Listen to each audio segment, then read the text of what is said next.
मेरा नाम है हरिया, मैं काम करता हूँ बहुत बढ़िया, खाता हूँ खाना और रोज गाता हूँ गाना।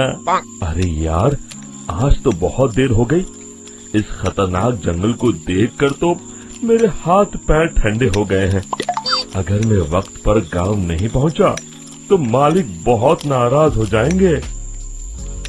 तभी हरिया को एक आवाज सुनाई देती है। सुनिए हरु जी। अरे, ये आवाज किसने दी? तभी हरिया को सामने कुछ दूर एक औरत खड़ी दिखाई देती है। अरे भाई, ये औरत अकेली इतनी रात को इस जंगल में क्या कर रही है? चलकर पूछना पड़ेगा।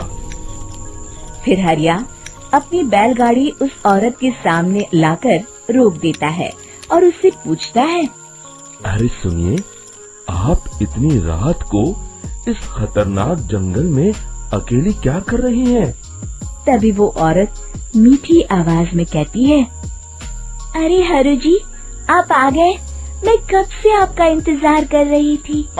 वैसे तो यहाँ से काफी लोग गुजर चुके हैं, लेकिन मैं खास आपका इंतजार कर रही थी। अच्छा, तुम सच कह रही हो? मुझे तो यकीन नहीं हो रहा है। वो क्या है ना, आज तक किसी ने मुझसे इतने प्यार से बात नहीं की। हाँ हाँ हरु जी, मैं सच कह रही हूँ। अब देर मत करिए और जल्दी से मुझे मेरे घर तक छोड़ दीजिए। हाँ हाँ, कौन सी बड़ी बात है, अभी छोड़ देता हूँ। आप मेरे पीछे बैलगाड़ी में बैठ जाइए और मुझे रास्ता बताते चलिए। फिर वो औरत हरिया की बैलगाड़ी में बैठ जाती है और हरिया बैलगाड़ी हाँकता हुआ आगे चल पड़ता है। फिर उस औरत के बताए हुए रास्ते पर चलते चलते हरिया बैलगाड़ी लेकर एक काली गुफा के आगे आकर रुक जाता है। हरिया उस औरत से पूछता है। हाँ देवी जी, आपका घर कहाँ है? यहाँ तो एक गुफा के अलावा और कुछ नहीं है। तभी अचानक वो औरत हवा में उड़ने लगती है। देखते ही देखते उसका सुंदर रूप एक डरावनी चुड़ैल में बदल जाता है और वो जोर जोर से हंसती है। अरे तू तो एक नंबर का बेवकूफ निकला। तू तो बड़ी आसानी से मेरी बातों में आ गया। अरे मर गया रे, ये तो एक चुड़ैल है। हे भगवान बचा ले, ये तो बड़ी डरावनी दिखाई दे रही है। और फिर अगले ही पल हरिया की बैलगाड़ी में रखा सारा सामान हवा में उड़ता हुआ उस काली गुफा के अंदर चला जाता है और वो चुड़ैल भी उस गुफा के अंदर जाकर कहीं गायब हो जाती है। हरिया ये नजारा देख बुरी तरह घबरा और परेशान हो जाता है। अरे, ये चुड़ैल तो मेरा सारा सामान लेकर गुफा में गायब हो गई। अब क्या होगा? अगर मैं गांव खाली हाथ गया तो मालिक मेरी अच्छी खबर लेंगे। मेरी इस बात का कोई यकीन भी नहीं करेगा। फिर आखिर वही हुआ। हरिया के मालिक चंपक सेठ को हरिया की किसी भी बात पर रत्ती भर भी यकीन नहीं हुआ। चंपक सेठ को लगा हरिया झूठ बोल रहा है और उसने ही लालच में आकर सारा सामान हड़प कर लिया है। फिर हरिया को बेईमान समझकर चंपक सेठ उसे काम से निकाल देता है।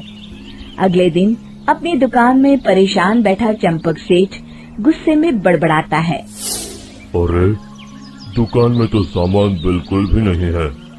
अब मुझे ही शहर जाकर सामान लाना होगा। फिर वो अपनी बैलगाड़ी लेकर शहर चला जाता है। शहर से सामान लेकर जब चंपक सेठ वापस गांव लौट रहा होता है, तभी उसे एक आवाज सुनाई देती है। चंपक जी, ओ चंपक जी। अरे, ये तो कोई मेरा नाम लेकर मुझे पुकार रहा है। फिर उस रास्ते में वही औरत खड़ी दिखाई देती है। फिर क्या था, हरिया की तरह चंपक सेठ भी उस औरत के पास अपनी बैलगाड़ी लेकर जाता है और वो भी उसकी चिकनी चुपड़ी बातों के मोह जाल में फंस जाता है। फिर चुड़ैल उसे भी अपनी गुफा तक ले जाती है और उसका सारा सामान लेकर गुफा में गायब हो जाती है। बेचारा चंपक सेठ लाचार होकर खाली हाथ गांव लौट आता है। फिर ये उस जंगल में रोज की बात हो जाती है।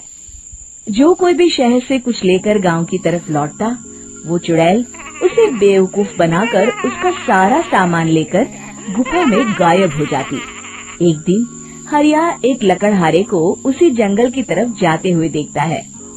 फिर हरिया उसे रोकते हुए कहता है, अरे भाई, क्यों अपनी मौत को दावत दे रहे हो? मेरी बात मानो, आगे जंगल में मत जाओ, वहाँ एक बड़ी भयानक चुड़ैल रहती है। लकड़हारा हरिया की बातों को नजरअंदाज करते हुए कहता है, अरे भाई, मुझे पहले ही बहुत देर हो चुकी है, मुझे जाने दो भाई। शाम तक लकड़ियाँ काट कर शहर के बाजार में बेचना है। तुम अपनी ये कहानी किसी फुर्सत में बैठे इंसान को सुनाओ, मैं तो चला। इतना कहकर लकड़हारा वहाँ से आगे जंगल की तरफ चला जाता है। फिर अगले दिन गांव के मुखिया के घर के बाहर बहुत सारे लोग जमा हो जाते हैं। तभी हाथ में कुल्हाड़ी लिए खड़ा लकड़हारा कहता है, अरे मुखिया जी, अब आप ही हमें बचाइए उस जंगल वाली चुड़ैल से। हमारा सारा काम तो शहर से ही होता है। अरे मुखिया जी, उस चुड़ैल की वजह से तो मैं पूरी तरह बर्बाद हो गया हूँ। हम सबको मिलकर उस चुड़ैल का कोई इलाज करना पड़ेगा। तभी भीड़ में खड़ा वीरा कहता है, आप लोग चिंता मत करिए, कल से वो चुड़ैल किसी को नहीं लूट पाएगी। मेरे पास एक बहुत अच्छी तरकीब है। तभी चंपक सेठ उसका मजाक उड़ाते हुए कहता है, अरे तेरा नाम वीरा है तो क्या हुआ? तूने अभी उस चुड़ैल को देखा नहीं है? जाकर अपना काम कर, बड़ा आया।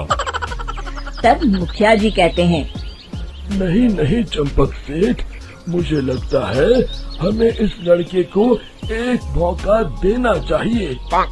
फिर सभी गांव वाले मुखिया जी की बातों से सहमत हो जाते हैं और वीरा शाम को एक बैलगाड़ी में कुछ सामान लादकर उस जंगल की ओर चल देता है। वीरा, ओ वीरा, कहाँ जा रहा है? तभी वीरा मुड़ के देखता है, वही चुड़ैल एक औरत के रूप में खड़ी है। अरे बहन जी, मैं आपको ही ढूंढ रहा था। देखिए, मैं आपके लिए क्या लाया हूँ। अरे वाह, तो खुद मेरे लिए इतना सामान लाया है। तू ही अकेला गांव में समझदार है।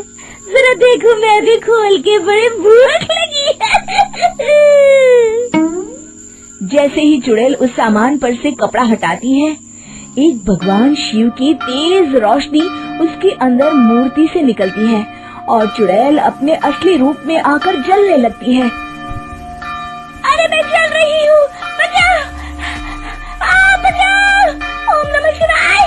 मर गई मैं! देखते ही देखते वो चुड़ैल राख के साथ उड़ जाती है और सभी गांव वाले भी वहां जाते हैं। शिक्षा बुराई पे सदा अच्छाई की ही जीत होती है।